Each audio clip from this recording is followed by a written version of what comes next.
नमस्कार, स्वागत है आपका 18 स्वदेश पर। आप देख रहे हैं मिड कैप शेयरों को लेकर हमारा खास शो मिड कैप मसाला और आपके साथ मैं हूं अभिषेक सत्यवर्तम।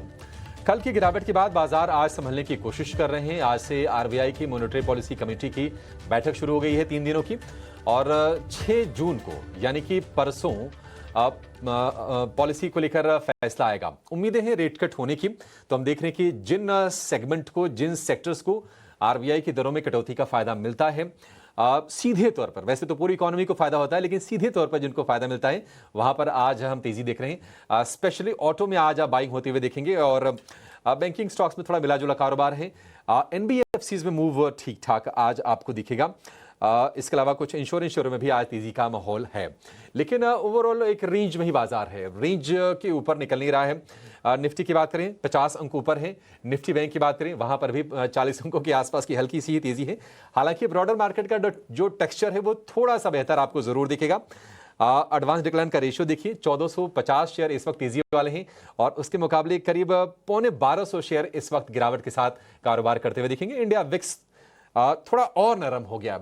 ये चीज एक अच्छी हो रही है बाजार के लिए कि कल 3.5% गिरावट और आज फिर से 4.5% गिरावट, 16 के भी नीचे आ गया है इंडिया विक्स।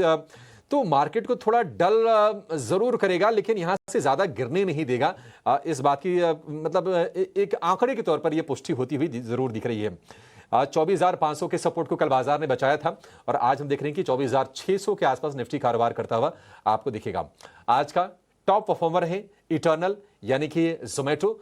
ब्रोकरेजेस की अच्छी रिपोर्ट आई है जोमेटो और स्विगी दोनों को लेकर, तो आज हम तेजी देख रहे हैं इटर्नल में। लोअर लेवल से अच्छी फिर से पुलबैक की कोशिश है और 250 रुपए के आसपास जाने की शेयर ये कोशिश कर रहा है।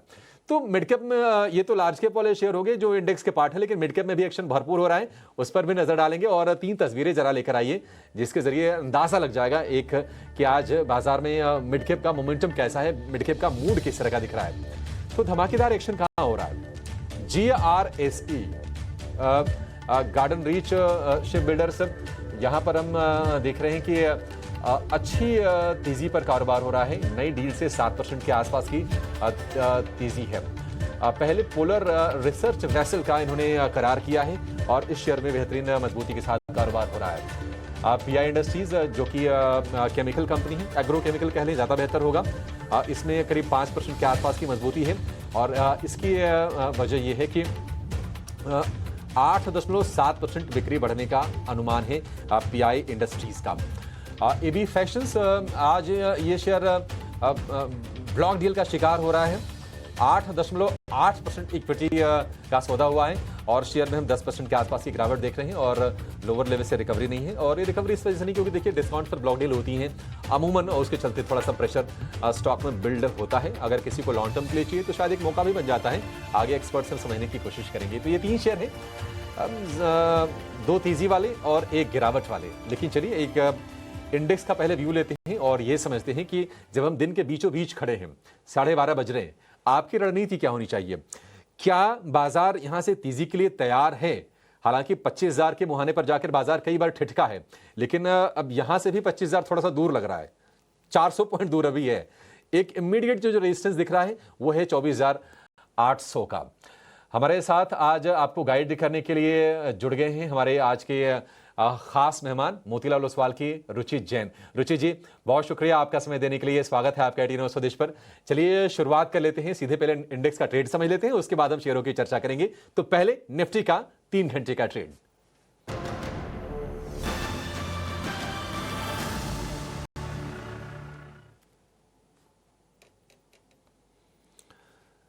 रुचि जी, इंडिया विक्स नीचे तो आया, बाजार भी थोड़ा सा डल हो गया, एक रेंज का हो गया और हल्की सी तेजी कल की गिरावट के बाद हम देख रहे हैं कि 50 अंक ऊपर निफ्टी है, 50 अंक ऊपर निफ्टी बैंक है।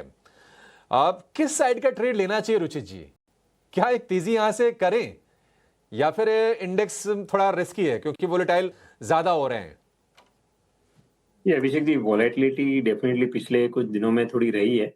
हम थोड़े करेक्शन हमने हाई लेवल से देखे हैं, पर लेकिन अगर आप थोड़ा हिस्टोरिकल डेटा देखेंगे कि पिछले 3-4 हफ्तों में क्या हुआ है, तो जब भी मार्केट से 24,450 के आसपास आया है, 24,450 से 24,500, ये एक स्ट्रॉन्ग सपोर्ट रेंज एक्ट हुआ है और इस करेक्शन के बावजूद हमने अब तक वो सपोर्ट ब्रेक नहीं किया है। तो पोजिशनल स्ट्रक्चर्स तो मार्केट के अभी भी पॉजिटिव है और इम्पोर्टेंटली जो मार्केट ब्रेथ है वो इस करेक्शन में इतनी ज्यादा खराब नहीं हुई है। अदरवाइज हम जनरली जब करेक्शंस देखते हैं तो मार्केट ब्रेथ काफी खराब होती है। सो क्लियर इंडिकेशन है कि ब्रॉडर मार्केट्स में से कोई मंदी के साइंस अभी भी नहीं है। इंट्राडे पर्सपेक्टिव से तो मार्केट अभी भी काफी रेंज बाउंड ही लग रहा है। कुछ साइंस नहीं है कि हम इंट्राडे में कुछ सिग्निफिकेंट मूव देखेंगे। बट अगर आप शॉर्ट टर्म के पर्सपेक्टिव से देखें तो हमें लग रहा है कि 25,000 से हमने मार्केट को करेक्ट होके 24,500 के आसपास जाते हुए देखा है। और ये 24,500 24,450 ये एक अच्छा सपोर्ट है। तो रिस्क रिवॉर्ड रेशियो अब ये डिक्लाइन के बाद में लॉन्ग जाने के लिए ज्यादा फेवरेबल है। और जब हम कहते हैं कि तेजी की मार्केट में बाय ऑन डिप्स करे, तो जब ऐसे डिप्स आते हैं तो ऐसे डिप्स में डरने से ज्यादा ये एक अपॉर्चुनिटी तरीके से मेरे हिसाब से लेना चाहिए खरीदारी करने के लिए। तो इंडेक्स में खरीदारी करने की सलाह रहेगी। 24,400 के नीचे के स्टॉप लॉस रखे। और यहाँ से अगर मार्केट वापस रिज्यूम करता है तो 24,850 24,900 के लेवल्स फिर से एक्सपेक्ट करे। बट ये ट्रेड इंट्राडे नहीं रहेगा क्योंकि आज इंट्राडे काफी रेंज बाउंड है। बट रादर थोड़ा सा शॉर्ट टर्म का नजरिया अगर रखते हैं, सो आई थिंक ये डिप करंट लेवल्स पे अच्छा मौका है इंडेक्स में खरीदारी के लिए।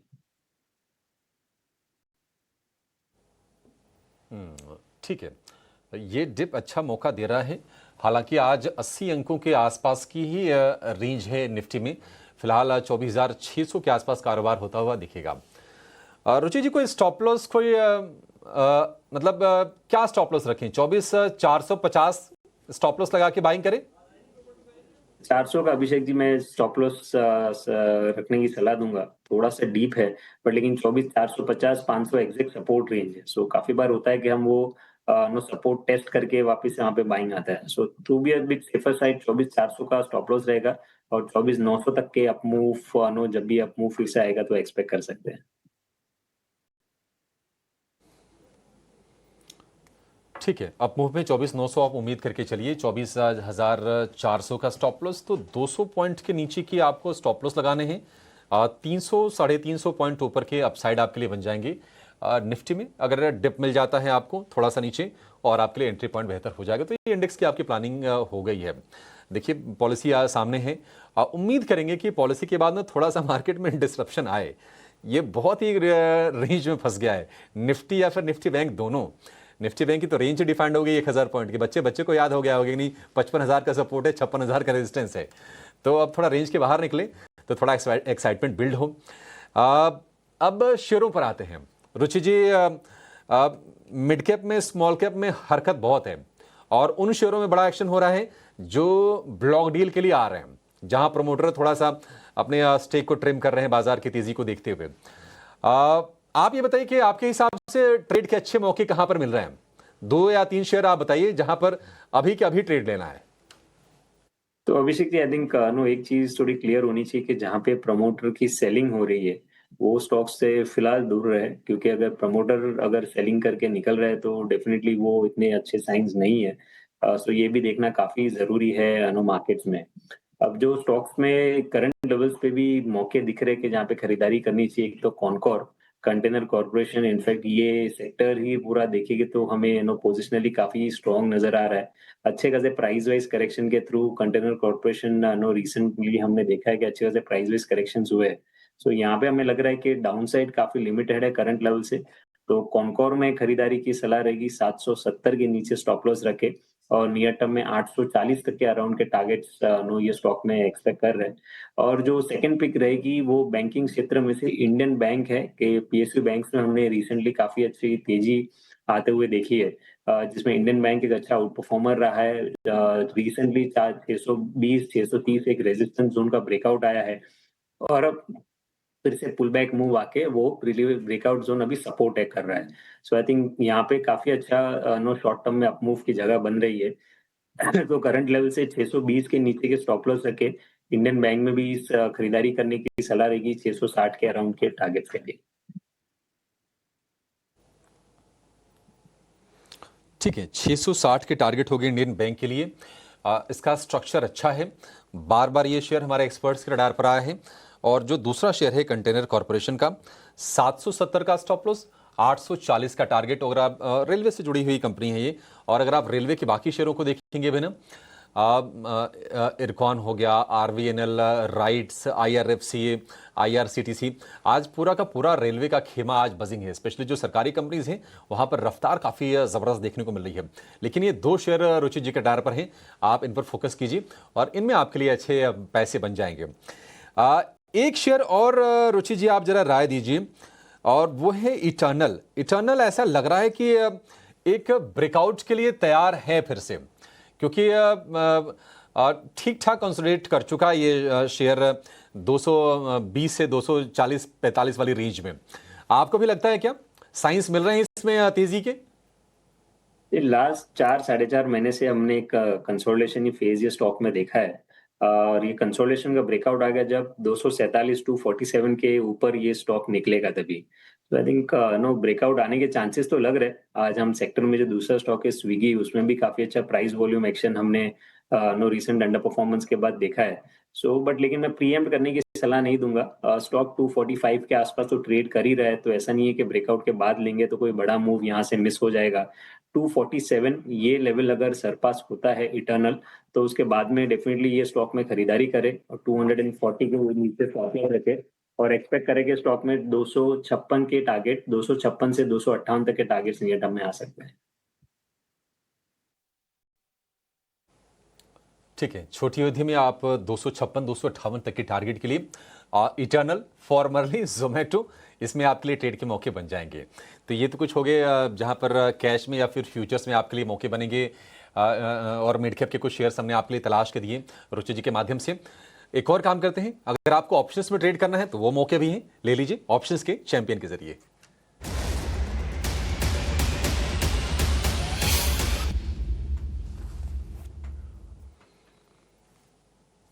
जेएम फाइनेंशियल के तेजस शाह हमारे साथ जुड़ गए हैं। तेजस भाई, काफी दिनों के बाद आपसे मुलाकात या बात हो रही है। आप ओपनिंग शो में हमारे नहीं आते सर, बिजी हैं क्या आजकल? नहीं अभिषेक जी, थोड़ा कंपनी का ऑफ साइड था तो हम लोग सब बैंकॉक गए थे, तो छुट्टी पे थे, तो रिज्वाइन किया है, तो अच्छा, से शुरुआत की आपके साथ। अच्छा, बढ़िया है सर। ऐसे घूमते फिरते रहना चाहिए। बाजार तो वैसे कहाँ जाएगा, मतलब अब 3 हफ्ते 4 हफ्ते से तो कहीं गया नहीं एक रेंज में। बढ़िया कि आपने ऑफ साइड प्लान कर लिया। बताइए फिर ऑप्शंस में क्या प्लान करना है? तो अभिषेक जी, जैसे कि देखेंगे बाजार भले कंसोलिडेट कर रहा है, बट स्टॉक स्पेसिफिक अगर देखेंगे तो काफी स्टॉक्स है जो अभी भी आउट परफॉर्म कर रहे हैं। और रियलिटी स्पेस से हमारा जो टॉप पिक है वो डीएलएफ है। क्लियरली ये स्टॉक आउट परफॉर्मर रहा है, हायर टॉप हायर बॉटम के फॉर्मेशन है, प्लस एक राइजिंग चैनल में भी ट्रेड कर रहा है, और साइडवेज कंसोलिडेशन के बाद कंटिन्यूसली ये स्टॉक स्ट्रेंथ दिखा रहा है। 200 दिन की मूविंग एवरेज को भी सरपास कर दिया है। रिसेंटली कल के और आज के सत्र में हमने नीचे से थोड़ी सी मुनाफा वसूली देखी है ऊपरी स्तरों से, बट हमें लग रहा है ये मुनाफा वसूली में स्टॉक को अक्यूमुलेट करना चाहिए। तो ऑप्शन के माध्यम से हम ट्रेड सजेस्ट कर रहे हैं। 810 का जो कॉल है वो आपको खरीदारी करना है बिटवीन 21 टू 22 लेवल, करीबन 23 के करीबन चल रहा है, तो एक हल्की सी गिरावट में खरीदारी करिए। इसमें आपको स्टॉप लॉस लगाना है 16 का। इसका पहला लक्ष्य है 22 का, इसका पहला लक्ष्य है 28 का, और दूसरा लक्ष्य रहेगा 34 का। तो ये जो स्ट्रैटेजी है इसमें अधिकतम मुनाफा होगा 9,900 का और अधिकतम नुकसान होगा 4,950 का।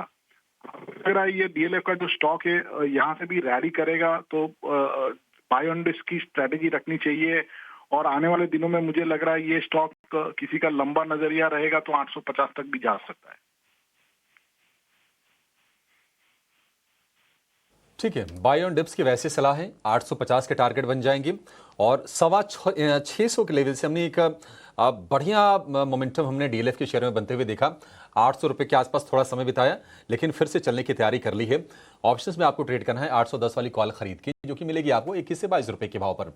लक्ष्य 28 रुपये और 34 रुपये। स्टॉप लॉस लगाना है 16 रुपये का।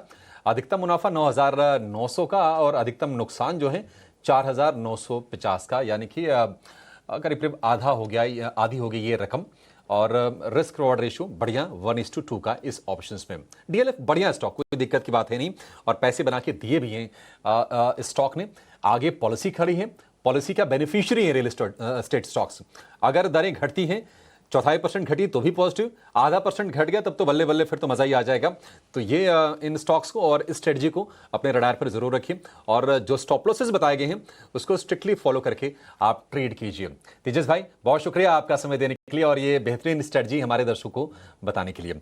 एक छोटे से ब्रेक के लिए रुकेंगे, ब्रेक के बाद जब लौटेंगे तो कुछ और मिड कैप के बजिंग स्टॉक्स पर रुचि जी से चर्चा करेंगे और कोशिश करेंगे कि निवेश के लिए भी एक बेहतरीन मिड कैप जहां फंडामेंटल अच्छे हो, जहां वैल्यूएशन अच्छे हो और जहां प्रमोटर को लेकर विजिबिलिटी हो, वो लाने की कोशिश करेंगे। आप नहीं जाएगा नहीं। ब्रेक के बाद आपका फिर से स्वागत है। मिड कैप मसाला में बाजार एक रेंज में ही है, लेकिन स्टॉक स्पेसिफिक एक्शन बाजार में भरपूर है। स्पेशली मिड कैप स्टॉक्स में हम मोमेंटम बिल्ड होते हुए देख रहे हैं और उसमें भी अगर आप देखेंगे तो जो रेलवे कंपनीज हैं, पीएसयूज हैं, डिफेंस हैं, आज उनमें तेजी भर भर के है और उसी सेगमेंट की एक कंपनी है गार्डन रीच और इस शेयर में 14% की तेजी 2 दिनों में हो गया है। गार्डन रीच में तेजी की वजह क्या है बताने के लिए हमारी सहयोगी मानसी दवे हमारे साथ जुड़ गई हैं। मानसी, बहुत साल पहले एक कोई मूवी आई थी, उसमें गुलशन ग्रोवर का डायलॉग था कि दिल गार्डन गार्डन हो गया। जब भी ये गार्डन रीच चलता है ना, मुझे डायलॉग याद आ जाता है। लेकिन आप बताइए कि गार्डन रीच में तेजी की वजह क्या है? बिल्कुल, देखिए किसी भी कंपनी के ग्रोथ के पैरामीटर्स होते हैं और गार्डन रीच शिप बिल्डर्स की अगर बात करें, जो 5 इंपॉर्टेंट पैरामीटर्स होते हैं ग्रोथ को लेकर, वो सारे पैरामीटर्स पर ये कंपनी इस वक्त खरी उतर रही है। सबसे पहले पॉजिटिव रिजल्ट, ऑर्डर विंस का सिलसिला, business outlook, positive management commentary और साथ ही कैपेसिटी एक्सपेंशन, ये पांचों के पांचों ग्रोथ पैरामीटर्स पर at this present point garden reach ship builders जो है वो खरी उतर रही है। आज सत्र में हमने देखा करीब 8.5% की तेजी स्टॉक में देखी गई। पिछले एक महीने के रिटर्न्स की अगर बात करेंगे, 75% तक के returns garden reach ship builder के स्टॉक में दिए हैं और 6 महीने में करीब 90% के रिटर्न्स, यानी कि मजबूती का ट्रेंड जो है पिछले 6 महीने से इंटैक्ट है और तेजी के साथ मजबूती की पकड़ जो है पिछले एक महीने में 75% के रिटर्न एक महीने में देखने को मिले हैं।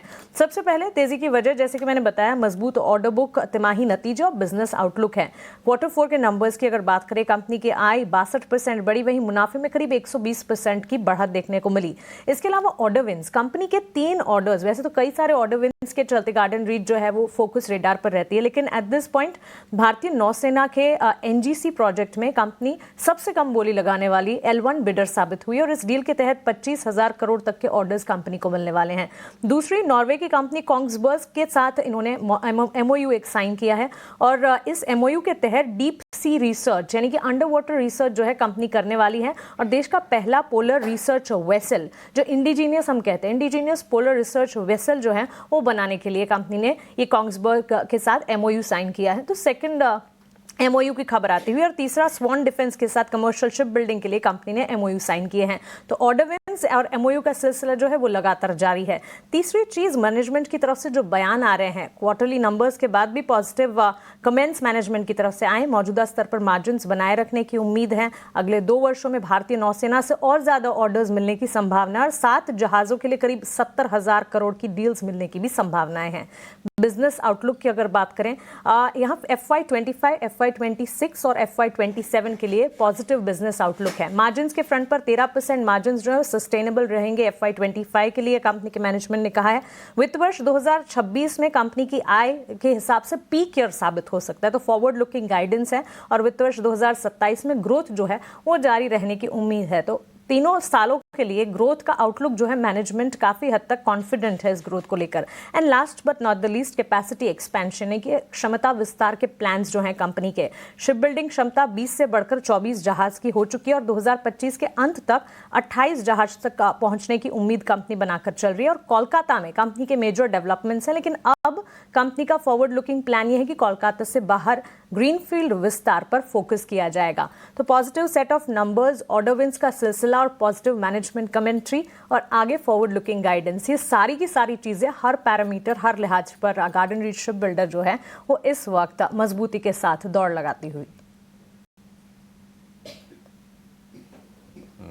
बहुत शुक्रिया मानसी, बहुत ही अच्छी आपने रिसर्च की है गार्डन रीच को लेकर और इसने ना पैसे बना के बहुत अच्छे से दिए हैं निवेशकों को। एक राउंड की प्रॉफिट टेकिंग आई और उसके बाद फिर से रफ्तार हमने बिल्ड होते हुए देखी।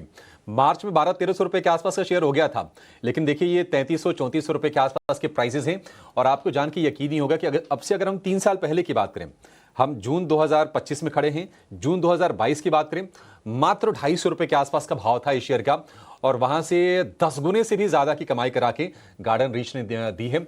और ये सरकार के फोकस का कमाल है कि जो भी देसी डिफेंस कंपनीज हैं उनके दिन ही पलट गए एक तरह से। एक राय रुचि जी गार्डन रीच पर दीजिए। अच्छी तेजी, अच्छा मोमेंटम इसमें है। कहां तक की टारगेट आप देख रहे हैं, या फिर इससे बेहतर अगर आपको कोई शेयर लगे डिफेंस में तो आप वो भी बोल सकते हैं। जी अभिषेक जी, ट्रेंड का तो कोई डाउट नहीं है। नो, सभी के सभी डिफेंस स्टॉक्स में, ज्यादातर डिफेंस स्टॉक्स में हमने रिसेंटली काफी strong volume based buying activity देखी है। गार्डन रीच में भी ट्रेंड अभी भी पॉजिटिव है। स्टॉक अपने 52 वीक हाई के आसपास ट्रेड कर रहा है। लेकिन आप नो रिसेंट रैली देखेंगे तो काफी शार्प रैली ऑलरेडी आ चुकी है। तो इसीलिए रिस्क टुवर्ड रेशियो पर्सपेक्टिव से ऐसे स्टॉक को अगर कोई इन बिटवीन छोटे मोटे डिप्स आते हैं तो बाय ऑन डिक्लाइन की स्ट्रेटेजी रखनी चाहिए। बट अगर एग्जिस्टिंग पोजीशंस है तो होल्ड करना चाहिए। 2850 एक स्ट्रॉन्ग सपोर्ट है स्टॉक के लिए पोजिशनली। तो 2850 के नीचे स्टॉप लॉस रखे एक्जिस्टिंग पोजीशंस को होल्ड करे, और फ्रेश बाइंग कभी डिप्स आते तो डिप्स में खरीदारी करे। आई थिंक इसी क्षेत्र में से no not exactly shipping but no पूरे डिफेंस स्पेस में से भारत इलेक्ट्रॉनिक्स बीईएल की भी पोजिशन चार्ट स्ट्रक्चर्स काफी स्ट्रॉन्ग है। जहां पे हमने जो रिसेंट अपमूव्स देखे उसमें काफी अच्छे वॉल्यूम बेस्ड अपमूव नो देखे हैं। जो भी कंसोलिडेशंस भी हो रहे हैं वहां पे वॉल्यूम बेस्ड सेलिंग नहीं है अभी ये स्टॉक में। So I think no over a period of time अगर थोड़ा mid to long term perspective है तो भारत इलेक्ट्रॉनिक्स में करंट लेवल्स पे भी खरीदारी की जा सकती है। बिल्कुल बिल्कुल, भारत इलेक्ट्रॉनिक्स बहुत ही सॉलिड कंपनी, रिकवरी इसमें बहुत अच्छी रही है। और अच्छी चीज़ ये है कि देखिए तेजी के बाद में कोई ऐसे शेडिंग नहीं आई। ऐसा नहीं कि लोग उसमें से एग्जिट ले रहे हो और शेयर नीचे आ जाए। 380-90 के आसपास कंसोलिडेट कर रहा है। चार्ट अच्छा है, पैसे आपके लिए इसमें भी बन सकते हैं। लेकिन पैसे की प्लानिंग बड़ी ज़रूरी है। पैसे अगर बन रहे हो तो प्लानिंग बड़ी ज़रूरी होती है, क्योंकि होता क्या है कि महीने की शुरुआत में अक्सर बड़े बड़े पैसों के काम होते हैं, जैसे सैलरी आती है, बिल भरने होते हैं, खर्चों की प्लानिंग होती है। लेकिन जिस तरह से हम अपने खर्चों की प्लानिंग करते हैं उसी तरह अपने निवेश की प्लानिंग करना भी उतना ही जरूरी है। और इसी आदत को बढ़ावा देने के लिए एसबीआई म्यूचुअल फंड और टाइम्स नेटवर्क मिलकर एक खास राष्ट्रीय इन्वेस्टर अवेयरनेस पहल शुरू कर रहे हैं, जिसका नाम है भारत निवेश, बेहतर कल। और इस पहल का मकसद है भारतीयों में लगातार निवेश करने की आदत को प्रोत्साहित करना, ताकि वो अपना आर्थिक भविष्य को सुरक्षित कर सकें। तो इस मुहिम को हम चला रहे हैं और आपसे हम आशा करते हैं कि आप भी इसमें जुड़िए और इस मुहिम को और आगे आपके जरिए हम लेकर जाएं। चलिए, शो को फिलहाल तो यहां पर समाप्त करेंगे। रुचि जी, बहुत शुक्रिया आज आपका समय देने के लिए और तमाम स्टॉक्स पर अपनी रणनीति हमसे और हमारे दर्शकों से साझा करने के लिए, मदद करने के लिए। Thank you so much sir. आपसे फिर से जल्दी ही मुलाकात होगी। एक छोटा सा ब्रेक के बाद आप कहीं जाएगा नहीं। कॉर्पोरेट कनेक्शंस में कुछ दिग्गज